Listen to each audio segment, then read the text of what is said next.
I'm here live outside the Bridewell Garda Station in Dublin this afternoon, where anti-eviction activist Ben Gilroy has been sentenced to 3 months in prison. Now, as we speak, we believe he is still currently in the Bridewell here behind us. There's been quite a bit of coming and going, and I'm here with Ben's wife, Sarahjane Gilroy. We're going to talk about what has happened here today. So we believe that Ben is in the process of being brought to Mountjoy prison. Now, interestingly, we have just heard, as a result of a telephone call to An Garda Síochána here behind us, that this is actually relating to a civil matter. This has been said to us by somebody working for An Garda Síochána. So there's an awful lot of confusion really going on in relation to this case. But generally we do know that Ben has been jailed for 3 months by the High Court for failing to comply with a community service order. Now, the court found that there had been a deliberate and conscious breach by Mr Gilroy of an order made in October 2017 after Mr Gilroy admitted criminal contempt of court. An Garda Síochána just want to enter here, so we're going to move over a little bit.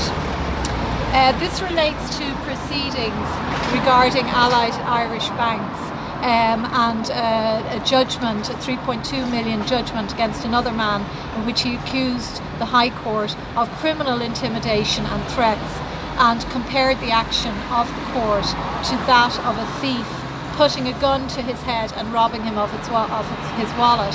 And he also alleged that he was being threatened by members of a semi-secretive society wearing wigs and black cloaks, who believe they are superior to other members of society and who act in a clandestine fashion to hide their criminality.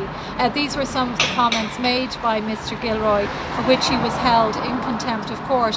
Now, Mr Gilroy has admitted contempt and apologised, and he said he was willing to undertake community service. But the matter was adjourned and it has been returned and found that Mr Gilroy had not performed any community service. Sarahjane, tell me how you're feeling today. It feels surreal, to be honest. I never thought this was ever going to happen. Ben has the reasons why the community service wasn't done. He tried to explain, as far as I know, he tried to explain it this morning and they just weren't listening. And how are you feeling yourself? You're the mother of 3 small children. One of your daughters has been quite sick recently. Ben has dedicated the last years of his life to helping citizens who were in trouble with the banks, facing evictions, in trouble with the courts. He's probably the country's best known lay litigant. He's sacrificed an awful lot to stand up for people in trouble. Your life obviously has been in turmoil the last few years. I'm very anxious, I won't lie about that. I don't know how to break it to the kids. I don't know how they're going to, obviously it's going to be everywhere in the newspapers and I can't keep it from them. I don't know how they're going to react to that. I'm really just in shock, to be honest. What have you been told by An Garda Síochána recently? I rang the Bridewell to see if I could see him before he went to Mountjoy, and I was told that they didn't know what was going to happen, that they have him ready to go, he'd be there in a half an hour, but that this was a civil matter, and normally it depends on the prison what happens on civil matters. So there's still an awful lot of confusion. You haven't been allowed to speak to Ben as yet, but when he left you this morning, he did not feel that he was going to be attending prison. No, when he left me this morning, he told me not to worry, that there was only something to be changed on the order before he would do the community service.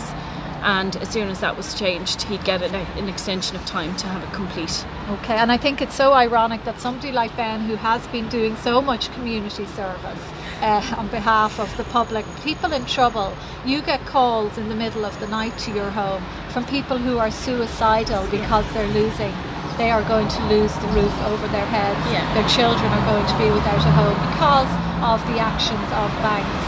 And this has been your life for quite a while, for both of you.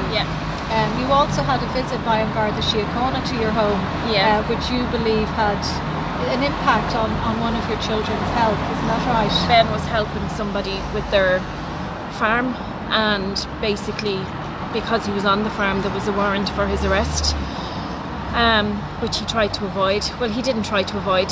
There was arguments in the house. He wasn't there all the time, and eventually they broke in one morning and took him out in handcuffs, and my daughter was very upset. My 3 children were very upset, but shortly afterwards my daughter was diagnosed with leukemia.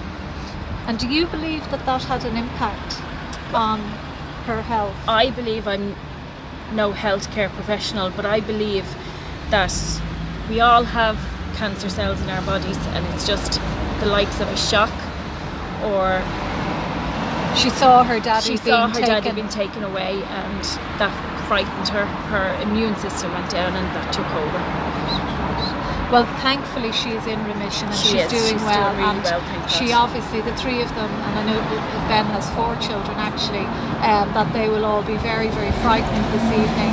And we've seen recently how in this country that people who are real criminals, sex offenders and paedophiles, are able to walk from court free men, and yet somebody who has been highlighting the issue of evictions on a daily basis has now been sent to Mountjoy. I think a lot of people around the country will be utterly repulsed by this action today, but we are going to conclude here for the moment, and we're going to go to Mountjoy prison, and hopefully Sarahjane will be in a position to see her husband Ben Gilroy later on this afternoon. So we will keep you up to date with proceedings. Thanks for joining us.